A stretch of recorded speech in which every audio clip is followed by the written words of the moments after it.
পাকিস্তানের ধূসর শিল্পাঞ্চলগুলোতে এমন কিছু কারখানা আছে যেগুলো দূর থেকে দেখলে কেবল পুরনো টায়ারের আস্তাকুড় মনে হয়। চারদিকে পড়ে থাকা শত শত টায়ারের স্তূপ দেখে বোঝার উপায় নেই যে এই জরাজীর্ণ দেয়ালগুলোর ভেতরেই চলছে এক অবিশ্বাস্য রূপান্তর। এখানে পরিত্যক্ত ট্রাক টায়ারকে বদলে দেওয়া হচ্ছে সম্পূর্ণ নতুন এক জিনিসে, যার নাম ব্ল্যাক অয়েল বা কালো তেল। ফেলে দেওয়া টায়ার থেকে মূল্যবান তেল তৈরির এই রহস্যময় প্রক্রিয়াটি যেমন রোমাঞ্চকর, তেমনি শ্রমসাধ্য। এই বিশাল যজ্ঞের শুরুটা হয় হাড় ভাঙা খাটুনি দিয়ে। বড় ট্রাকের টায়ারগুলো সাধারণ গাড়ির চেয়ে অনেক বেশি শক্তিশালী হয়, কারণ এর ভেতরে থাকে ইস্পাত কঠিন লোহার রড আর স্টিলের জাল। প্রথম ধাপে দক্ষ শ্রমিকরা নিপুণ হাতে টায়ারের শক্ত রাবার কেটে ভেতরের সেই লোহার তারগুলো বের করে আনেন। এই স্টিল ওয়্যার বা তারগুলো কিন্তু ফেলনা নয়, বাজারে আলাদা স্ক্র্যাপ লোহা হিসেবে এর রয়েছে আকাশচুম্বী চাহিদা। এরপর শুরু হয় টায়ার কাটার দ্বিতীয় ধাপ। সুবিশাল টায়ারগুলোকে লম্বালম্বিভাবে বড় বড় টুকরোয় ভাগ করা হয়। কেন জানেন? যাতে এগুলোকে সহজেই বিশালাকার একটি সিলিন্ডারের পেটে ঢুকিয়ে দেওয়া যায়। এই সিলিন্ডারটি আসলে একটি পাইরোলাইসিস রিঅ্যাক্টর। শ্রমিকরা ঘাম ঝরানো পরিশ্রমে একটার পর একটা টুকরো সাজিয়ে পুরো সিলিন্ডার ভর্তি করে ফেলেন।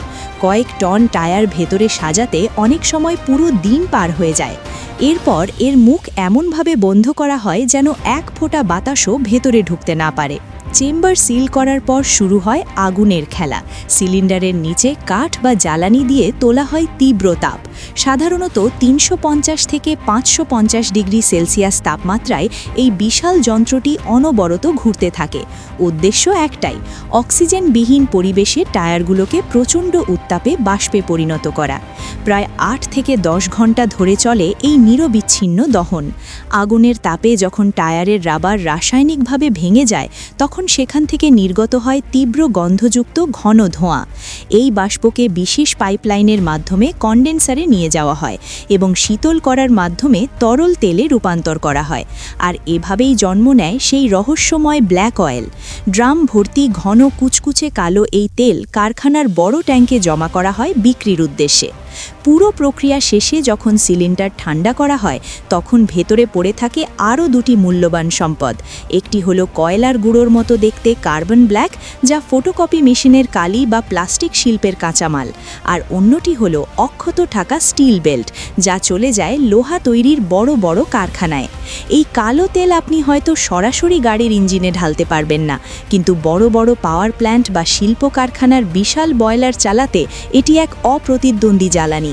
যা একসময় রাস্তার পাশের বাঘারে পড়ে থেকে পরিবেশ নষ্ট করত, আজ তাই আধুনিক রিসাইক্লিং প্রযুক্তির ছোঁয়ায় হয়ে উঠেছে এক লাভজনক ব্যবসা। পাকিস্তানের এই টায়ার ফ্যাক্টরিগুলো আমাদের চোখে আঙুল দিয়ে দেখিয়ে দিচ্ছে, সঠিক প্রযুক্তির হাত ধরলে সাধারণ আবর্জনাও হয়ে উঠতে পারে বহুমূল্য কালো সোনা। ভিডিওটা ভালো লাগলে একটা লাইক কমেন্টে করতে ভুলবেন না, আর নতুন হলে অবশ্যই সাবস্ক্রাইব করে বেল আইকন প্রেস করে রাখো, যাতে পরের ভিডিও মিস না করো। দেখা হবে আগামী ভিডিওতে। ততক্ষণ পর্যন্ত ভালো থেকো, সুস্থ থেকো।